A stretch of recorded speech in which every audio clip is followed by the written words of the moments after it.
Merci Jean, et merci aux organisateurs pour m'avoir proposé de remplir ce défi difficile, puisqu'il faut, dans un temps très court, vous rendre compte à la fois de changements très importants qui se sont passés dans la théorie de l'évolution entre Darwin et Morgan, donc vous donner suffisamment d'idées claires sur les enjeux de cette période, tout en, et c'est le travail de l'historien, je pense aussi, rendre compte de la complexité, de l'épaisseur des phénomènes. Donc c'est le défi difficile qui m'est imparti.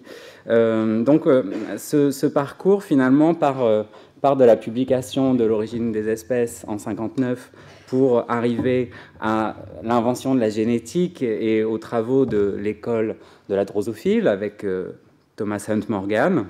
Et cette histoire est structurée par un événement historique important qui est la redécouverte des lois de Mendel, redécouverte concomitante de l'article paru en 1865 sur l'hybridisation des pois et qui produisit une nouvelle approche de l'hérédité qui donnera naissance à ce que William Bateson appellera en 1906 genetics, donc la génétique. De quoi s'agit-il par cette redécouverte? Il s'agit avant tout de dire que des caractères discrets, les pois fripés ou pois lisses par exemple, se répartissent, en anglais on dit to segregate, en suivant certains rapports d'une génération à l'autre. Donc la nouvelle méthodologie utilisée par les généticiens va consister en des croisements contrôlés d'hybrides, accompagnant l'analyse statistique de la fréquence des caractères parmi la descendance, et celle-ci offre aux généticiens un outil formidable pour l'étude de l'hérédité. Donc en quelques années, la génétique va s'imposer comme un champ de recherche fécond, et la découverte par Morgan en 1910 de la mutation white-high de la drosophile devait marquer un point décisif qui culminera en 1915 avec la publication des mécanismes de l'hérédité mendélienne par Morgan et son école. Donc dans ce livre, la théorie chromosomique de l'hérédité ouvrait la voie à la nouvelle génétique et à la période dite classique de la génétique de 1900 à 1935 environ. Donc l'histoire que je raconte ce matin a en vue la naissance de la théorie synthétique de l'évolution à son horizon ultime, c'est-à-dire la synthèse entre l'évolution darwinienne et la théorie de l'hérédité mendélienne. Autrement dit, il s'agit de voir de quelle manière la théorie de l'hérédité et de la variation s'invite dans la théorie de l'évolution et dans les débats sur l'évolution. En particulier, le télos, c'est-à-dire ce qui oriente un exposé qui court de Darwin à Morgan, c'est l'émergence d'une théorie de l'hérédité génétique qui soit débarrassée de l'hérédité des caractères acquis, le passage donc d'une hérédité non particulière à une hérédité particulière. Une telle démarche a incontestablement une saveur rétrospective, puisque c'est depuis la théorie synthétique finalement qu'on regarde cette histoire, qu'on se retourne sur cette histoire. Elle a évidemment une certaine légitimité, bien qu'elle ait pour l'historien elle pose un problème méthodologique qui est qu'elle l'oblige à marcher la tête en bas. Et puisque dans un tel cadre, on est très vite amené finalement à décrire l'histoire de la biologie comme un développement nécessaire. Il y a même eu des articles publiés sur Mendel qui disaient que Mendel était parvenu à ses conclusions de manière logique et qu'il n'aurait donné qu'a posteriori une reconstruction expérimentale de ses résultats. Cette histoire qui court de Darwin à Mendel, donc qui va vers l'émergence de cette hérédité particulière, elle a, il me semble, un léger défaut. C'est en particulier qu'elle conduit parfois à poser de mauvaises questions, et en particulier, une des questions qu'on est porté à se poser, c'est de savoir finalement pourquoi Darwin n'avait pas lu Mendel.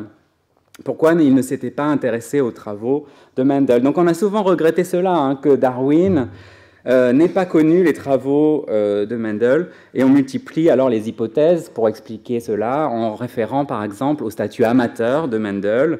Voilà. Puisque évidemment, si Darwin avait eu connaissance, pense-t-on, de ses travaux, il aurait immédiatement adopté cette idée d'une hérédité particulière, et cela aurait résolu certaines difficultés de sa théorie, on va voir lesquelles. En réalité, les historiens de la biologie ont été surpris à plusieurs reprises de voir que le journal dans lequel Mendel publia ce travaux n'était pas si rare que cela, pas si inconnu, en particulier le fait que cet ouvrage était présent à la Linnean Society of London et à la Royal Society également à Londres, et que pourtant cela n'avait rien donné. On a constaté qu'il y avait 120 librairies dans le monde qui avaient reçu l'exemplaire de Mendel. Il faut ajouter également que le traité d'hybridation de l'époque, celui de Focke, contenait déjà 15 références à Mendel.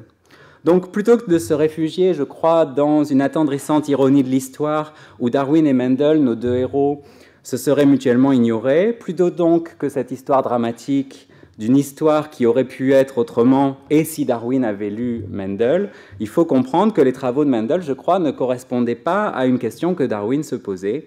Il faut simplement donc remettre l'histoire sur ses pieds et étudier à l'endroit, et c'est ce que je vais essayer de faire. En réalité, il faut remarquer, par exemple, que les travaux de Mendel n'étaient pas perçus par Mendel lui-même comme une contribution à la théorie de l'évolution.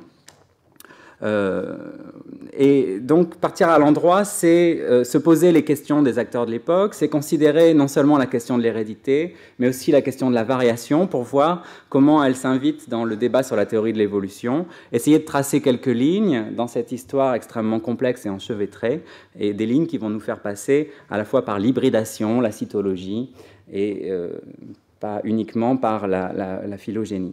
Alors, tout d'abord, je vais essayer de présenter quelques points sur l'hérédité et la variation dans l'ouvrage de Darwin, L'origine des espèces. Donc, d'abord, rappeler que l'origine des espèces est construite sur deux principes, la variation et la sélection, ce que Ernst Mayr appellera plus tard le fait que l'évolution est un mécanisme à deux étapes, two-step process, et ces deux piliers, finalement, de l'origine des espèces vont être perçus, et c'est très important, par les lecteurs de Darwin comme jouant l'un contre l'autre. C'est-à-dire, on va constamment objecter à Darwin que s'il n'a pas la bonne théorie de la variation, eh bien, sa théorie de la sélection se trouve rendue impuissante ou invalidée.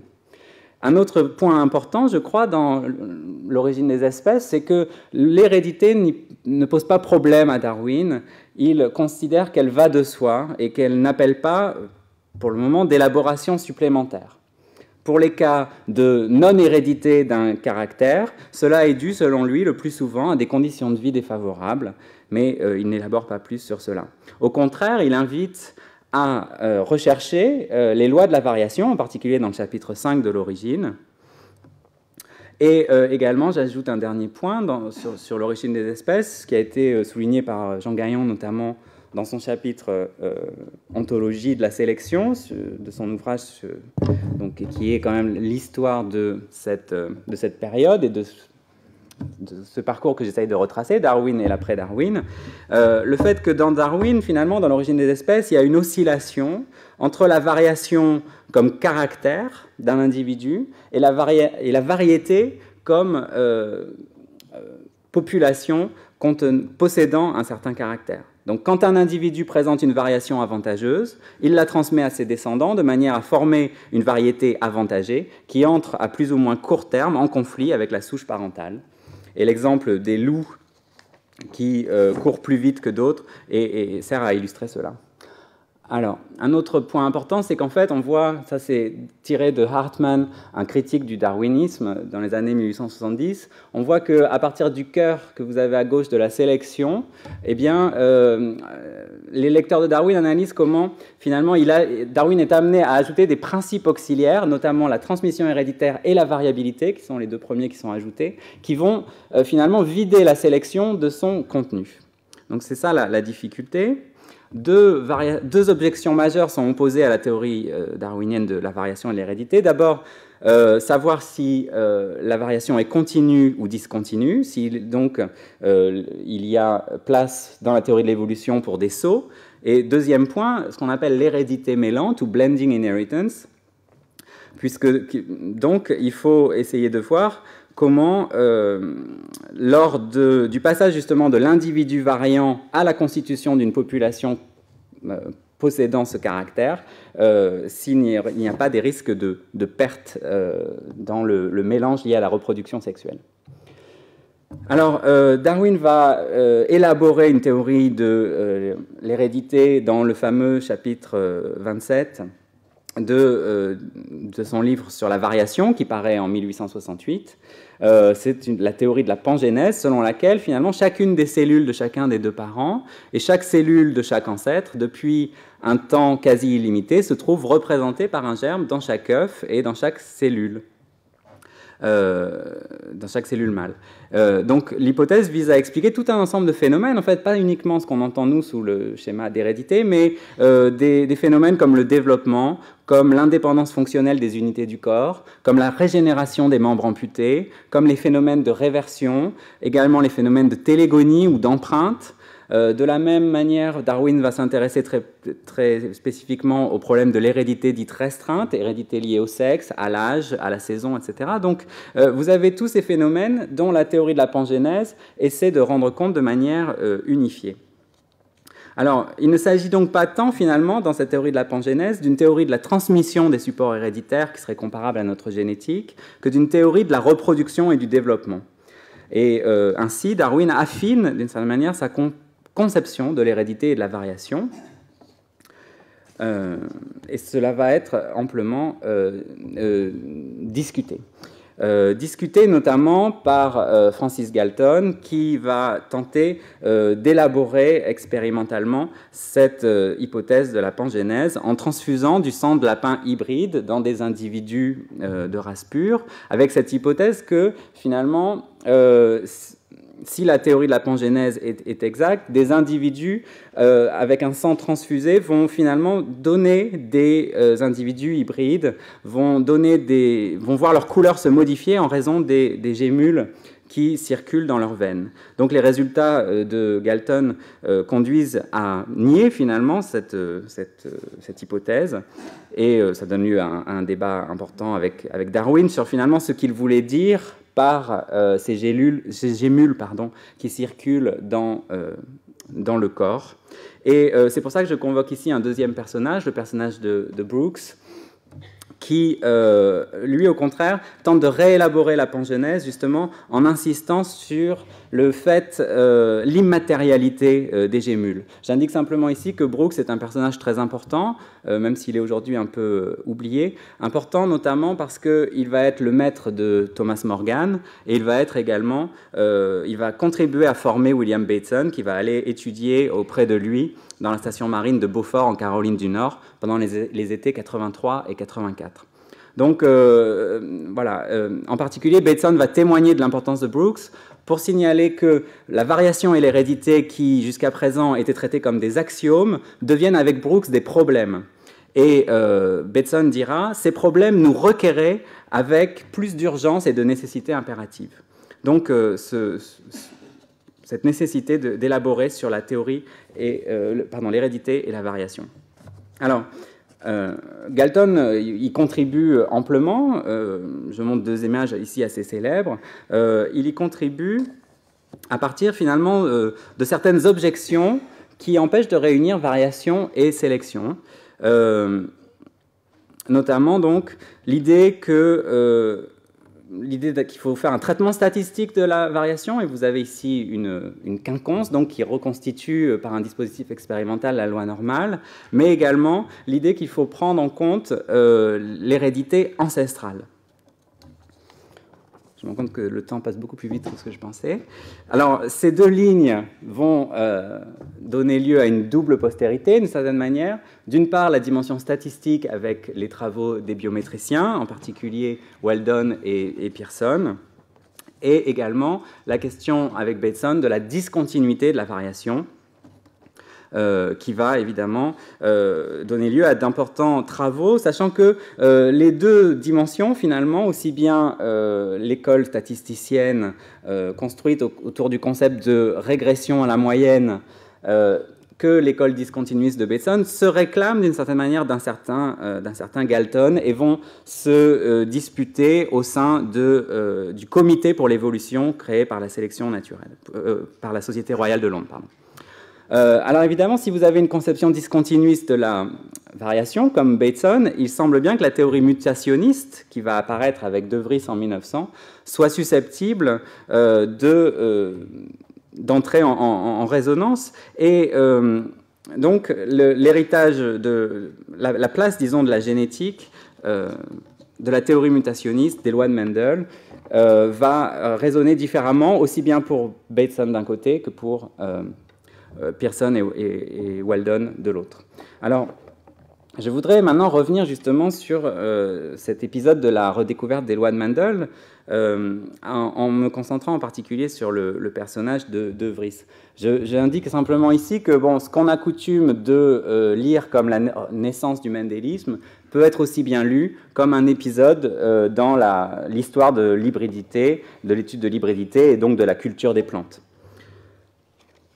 Alors, quand on considère la redécouverte de Mendel par De Vries, ce qui fait tout à fait sens dans le cadre du défi lancé par la génétique naissante au darwinisme, dans le cadre de l'opposition du gradualisme et du saltationnisme, on néglige, je crois, très souvent le fait que De Vries était également l'auteur d'une théorie de la pangénèse par laquelle il espérait pouvoir corriger, amender la théorie darwinienne. En particulier, il ne faut pas confondre, je crois, les concepts de Vries, qui sont des concepts de pangène latent ou pangène actif, avec les concepts mendéliens de gène dominant ou récessif.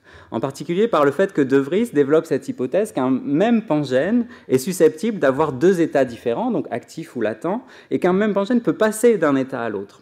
Donc il y a cette idée que finalement, De Vries n'était peut-être pas si mendélien que ça, puisqu'il y a dans sa théorie de nombreux éléments qui ne sont pas mendéliens, d'où dans la littérature historique de nombreux articles qui traitent de cette question. De Vries n'était pas mendélien, ou fermer la porte sur le mendélisme de Vries. Mais d'une certaine manière, les historiens ont déjà écrit aussi les articles sur Mendel, pas mendélien. Donc, enfin, vous voyez, c'est toute une série de débats sur finalement définir l'essence du mendélisme. Ce que je veux simplement indiquer ici, c'est que De Vries n'abandonnera jamais la pangénèse et qu'il verra dans la théorie chromosomique de Morgan une confirmation de sa théorie de la pangénèse. Donc j'indique également que dans le livre célèbre de Vries sur la théorie de la mutation, le mendélisme finalement est relativement maltraité et apparaît surtout comme une exception aux règles générales du croisement et qu'il n'est donc pas la règle. Donc la question finalement sur les lois de Mendel, c'est de savoir si elles constituent un cas particulier d'hérédité ou bien si au contraire elles constituent une règle. Il faut également évoquer la personnalité de William Johanson et le concept de lignée pure. Alors si pour De Vries, l'individu finalement n'est que l'expression d'une collection de pangènes, Johanson va au contraire rappeler l'importance de la conception de la composante environnementale, et c'est pour cela qu'on peut comprendre la distinction importante que fait Johanson entre génotype et phénotype.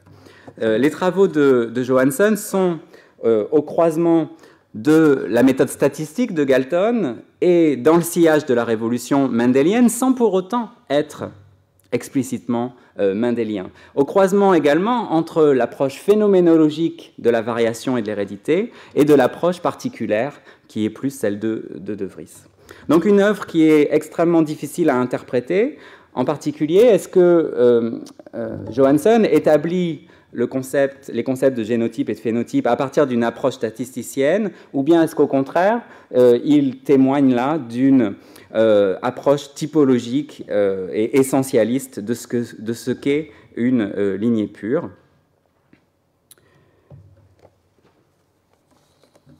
Donc, je voudrais tout de même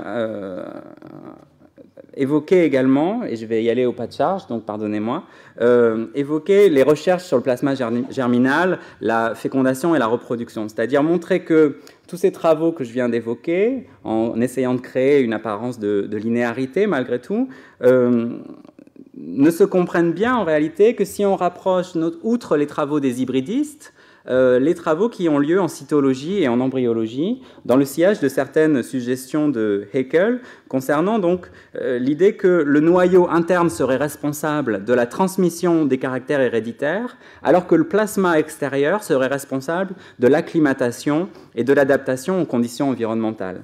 Bon, ce que Haeckel se borne à suggérer, cela va être élaboré expérimentalement, d'abord par Erdwig, qui suggère que la fécondation a lieu par la fusion des noyaux d'un seul spermatozoïde avec le noyau de l'ovule en 1875, ce qui sera confirmé expérimentalement par Foll en 1879.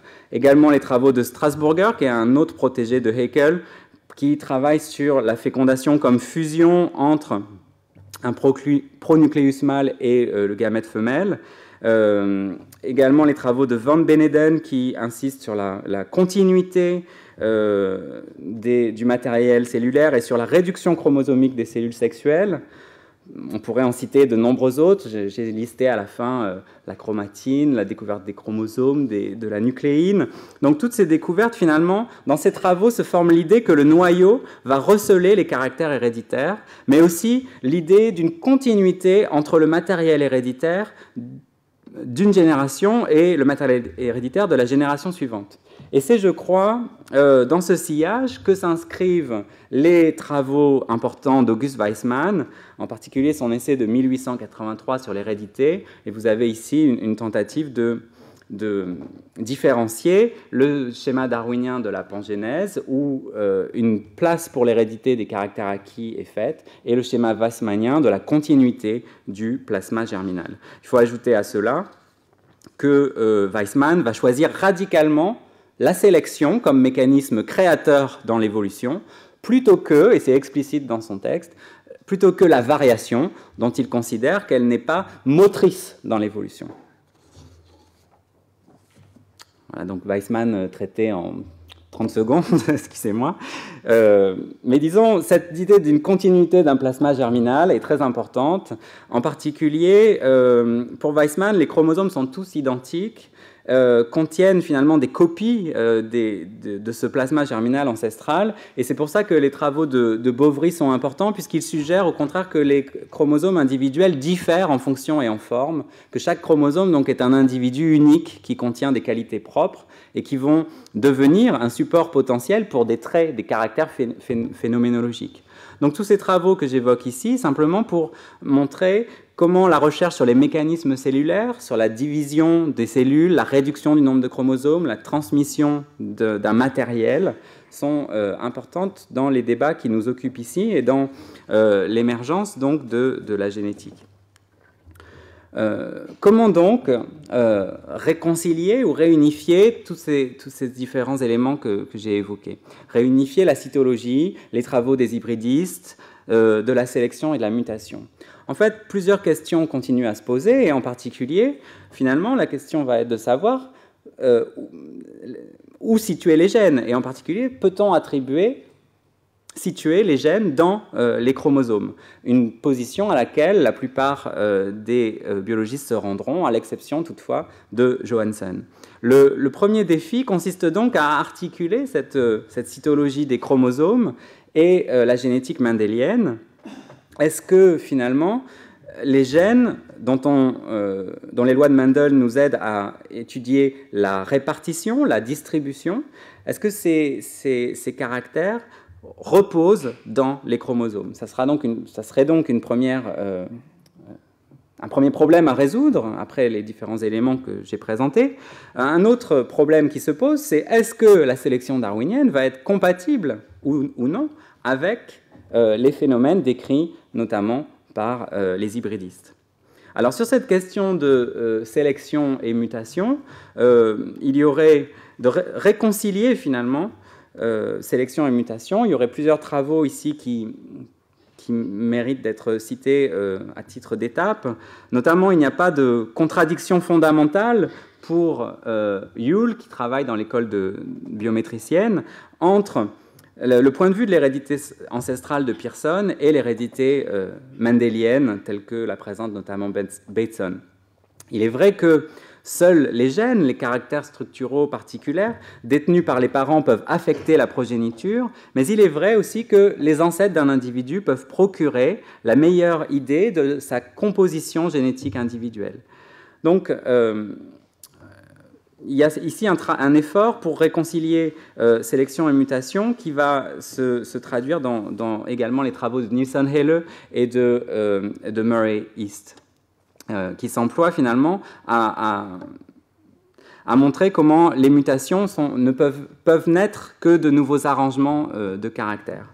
Il faut également évoquer les travaux de Castle, qui prend immédiatement parti pour Bateson pour la variation discontinue contre les biométriciens, qui entrent même dans une polémique parfois un peu hasardeuse contre eux, et qui endosse donc cette conception discontinuiste de l'évolution.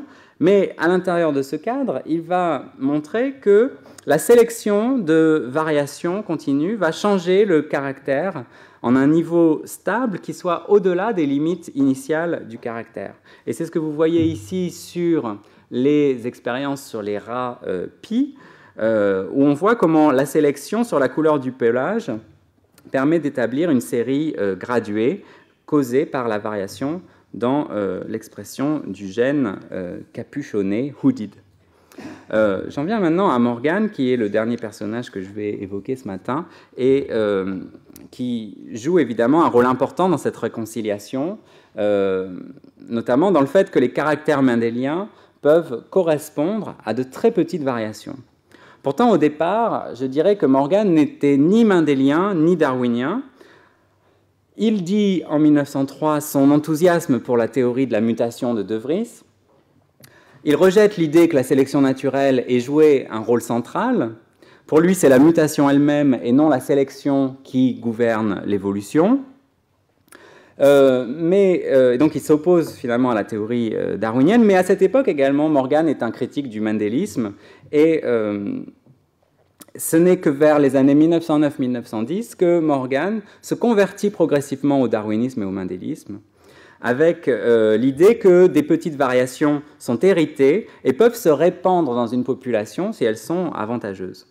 Donc, ce qui est très frappant également dans les travaux de Morgan de 1909, c'est qu'il ne va faire aucune référence aux travaux fondamentaux de ce qu'on appelle aujourd'hui la loi de Hardy-Weinberg, et qui était publiée dès 1906 par Hardy.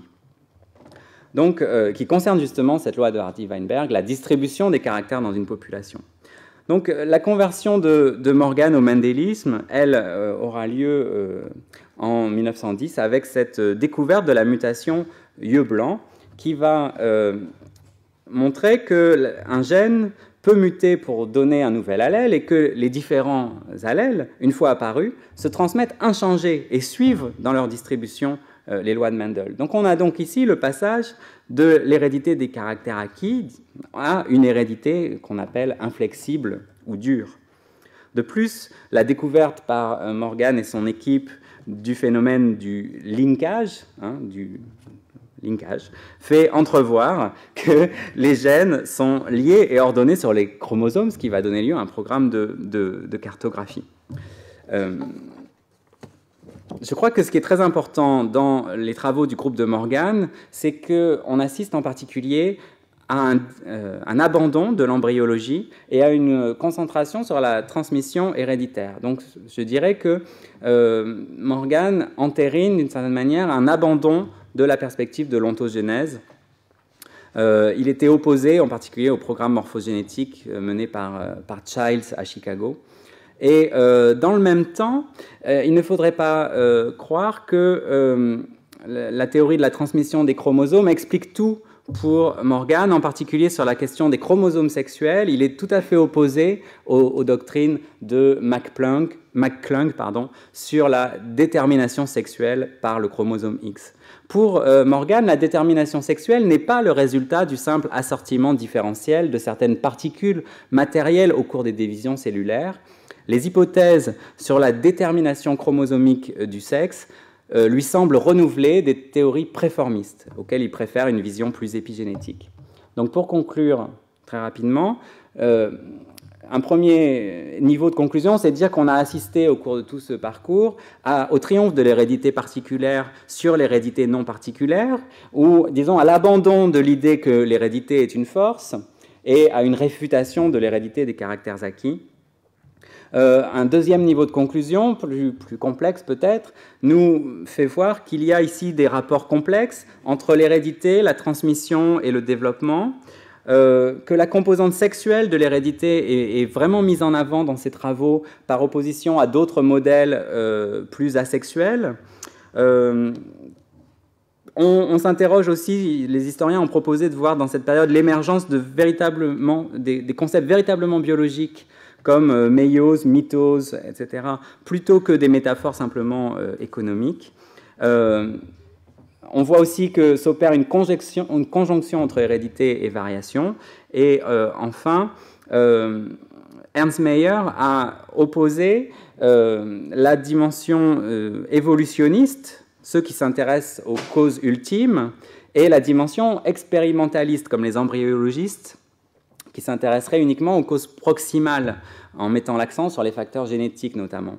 En réalité, on voit comment les deux problématiques sont combinées, comment le transformisme expérimental, l'évolutionnisme expérimental, prend aussi bien la forme de l'embryologie que celle des hybridations. Et que tout cela passe par l'étude du développement. Enfin, donc, plutôt que parler d'une éclipse du darwinisme, je parlerai d'une succession de plusieurs programmes de recherche ou d'une conjonction de plusieurs programmes de recherche en raison de différentes quêtes générationnelles, quêtes en vue de découvrir ce que Bateson appellera en 1922 la sagesse évolutionnaire. Il identifie comment, dans le sillage de Haeckel, toute une génération de zoologistes s'est tournée vers l'embryologie, mais que ce programme s'est trouvé clos, qu'ensuite les naturalistes sont devenus des généticiens dans la conviction que c'est là que la sagesse évolutionnaire, il dit evolutionary wisdom, serait trouvée, mais là encore, écrit-il en 1922, cela a été une impasse. La sagesse évolutionnaire porte donc sur l'émergence d'un transformisme expérimental qui touche tous les aspects de la théorie de l'évolution, la sélection naturelle bien sûr, mais tout autant la variation et l'hérédité. Je vous remercie.